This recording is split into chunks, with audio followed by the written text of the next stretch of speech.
Can you guys see my screen okay? Yes, ma'am. Yes. All right. I usually say good afternoon, good evening, good morning, whatever time you're watching this video. I'm Sister Tracy Jones-Ross, and I welcome you to your vision class for your business.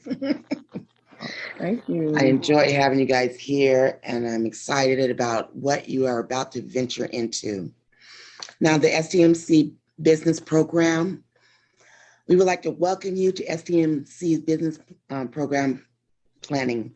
We are so proud of you of wanting to plan a successful business that will sustain its own self for generations to come. We are excited that you are ready to build your generational wealth. I have taken this same journey that you're about to take with my nonprofit and also my nonprofit profitable companies underneath them, such as the Upper Room Fellowship Club, Restaurant, and Christian Club. We'll be using what I found successful, the Profitable Founders Academy program. It is by my goddaughter, A. Margot Blair, the CEO of A&B Consulting Company. And if you ever need a consulting company that takes monthly payments instead of one big lump sum, you can contact her. If you want to order the book for yourself that we're going to be walking through, I have included a link and I'll put it in an email and send it to you as well. Okay. You will have this back office classroom information sent to your email also, and on it you will find your materials and your assignments for the day. As I said earlier, I have 2 of them already ready and have been ran through, some of our clients ran through the vision. Our first material that we're going to talk about today is called The Season of Darkness. Now, isn't that funny? Because guess what? What did this we hear last night? I started cracking up today about the twilight times and this, and it goes right along with our Bible study. So I was excited this morning when after you text, I was like, oh, I want to get off this business meeting so I can talk to y'all. So, but amen, this dark this season. In the Bible, in the book of James, in James, it says, dear brothers and sisters, when trouble of any kind comes your way, consider it an opportunity for great joy. For you know that when your faith is tested, your endurance have a chance to grow. So let it grow. For when you endurance is fully developed, you will be perfect and complete and need of nothing. And once again, you can read that in James. In this business class and in our journey that you're about to take, you are going to be tested.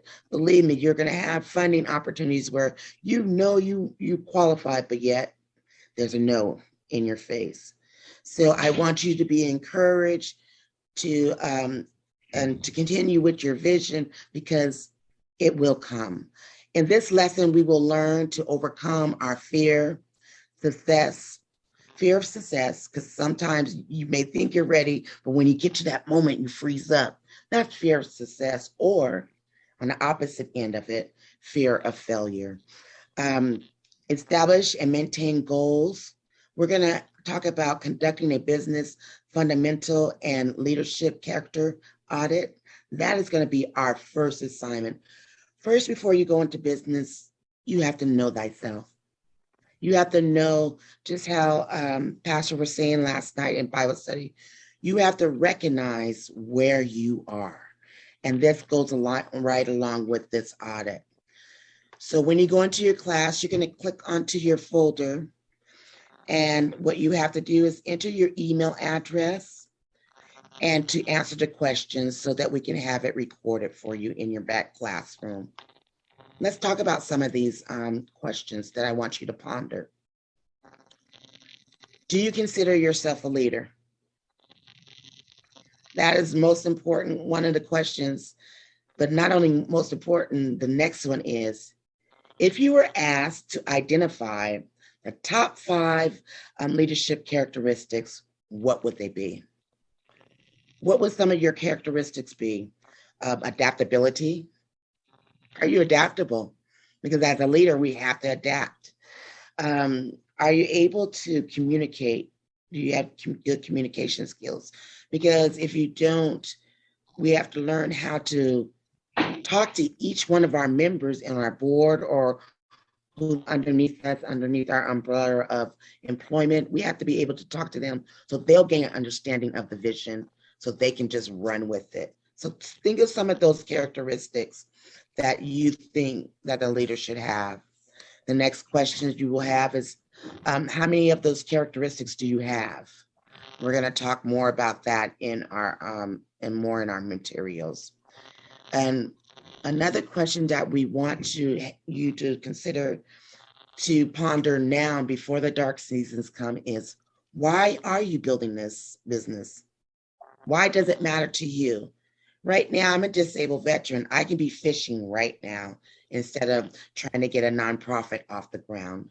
But my reason is I have life experience as a foster care releasee, entered into marriage at the age of 16 going on 17.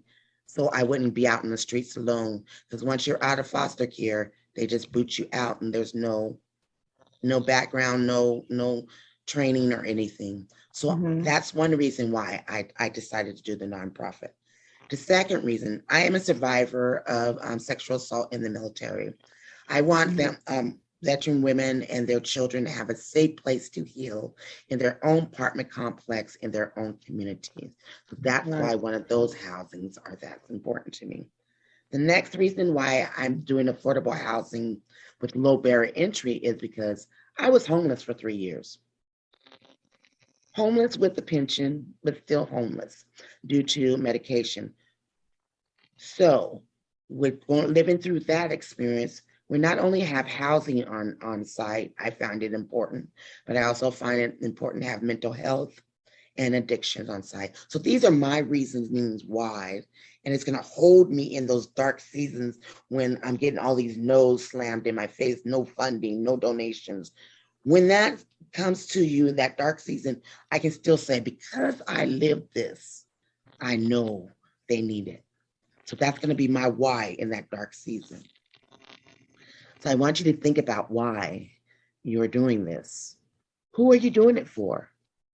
Foster care, elderly, veterans, very low income, underneath 60% AMI. Who are you doing it for? Now, how are you going to deliver it? Are you going to do a partnership? Are you going to do it in your location, in your own location? Tell us, think about those things of how you're going to do it. And what makes your product or your service different? STMC service is different because we're having it underneath one roof, on site, one location, so that those who have anxieties about leaving their bubble of their communities, they can still get help on site.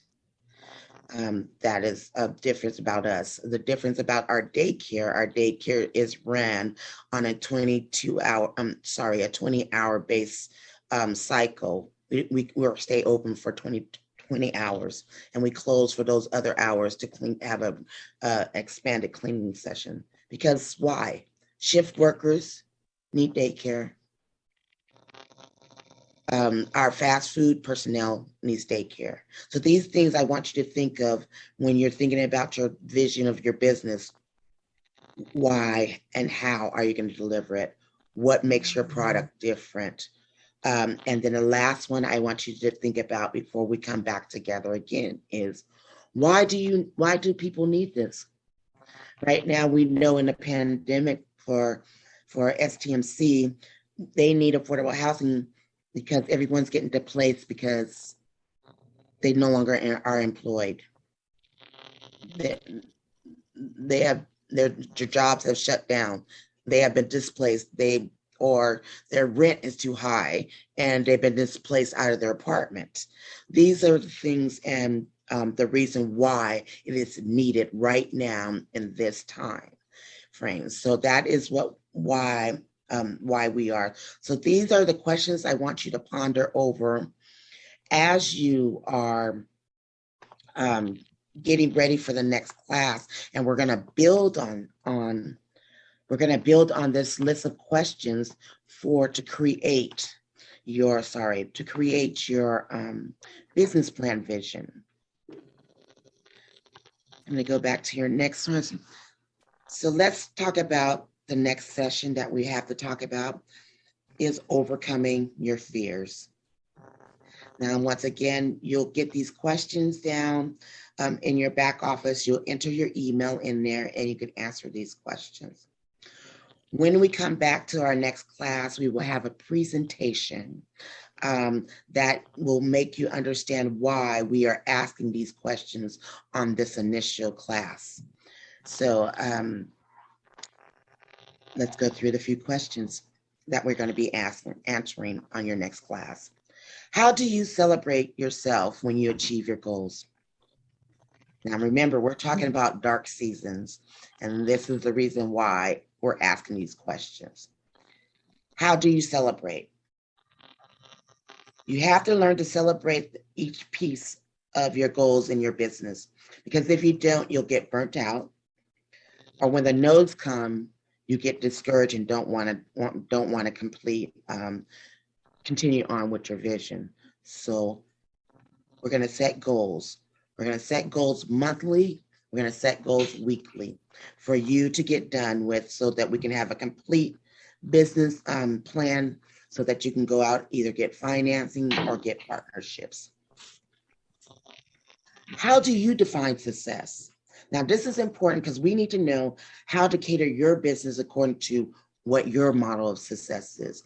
In some classes, they always have it generalized.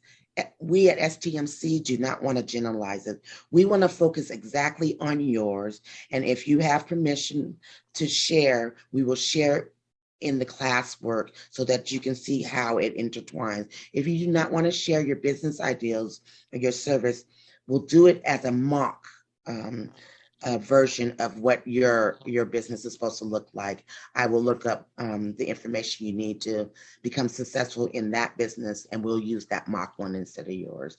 But just let me know either way, so that we can transform our minds into generational wealth builders, business owners together.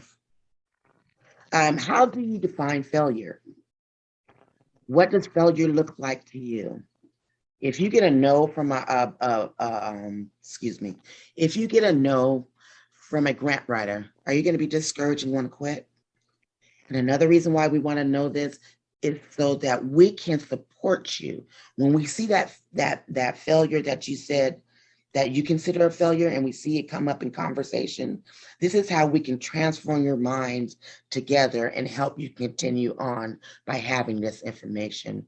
We want to know how to guide you right back on that track, on that path, your journey of your vision that is written down when failures comes. The next thing we want to know is when something does not work out the way you intended, how do you respond? Your response and recognizing how you respond will allow you to change your mindset and that response if it's not bringing life. Just like how pastors talked about in Bible study last night, you have to recognize what is before you. And the question is, does this action bring life to the vision of the business, or does it bring death and stifleness? Once you answer that question, you know which direction we have to turn to in order to get you back on track with the vision that is written before you.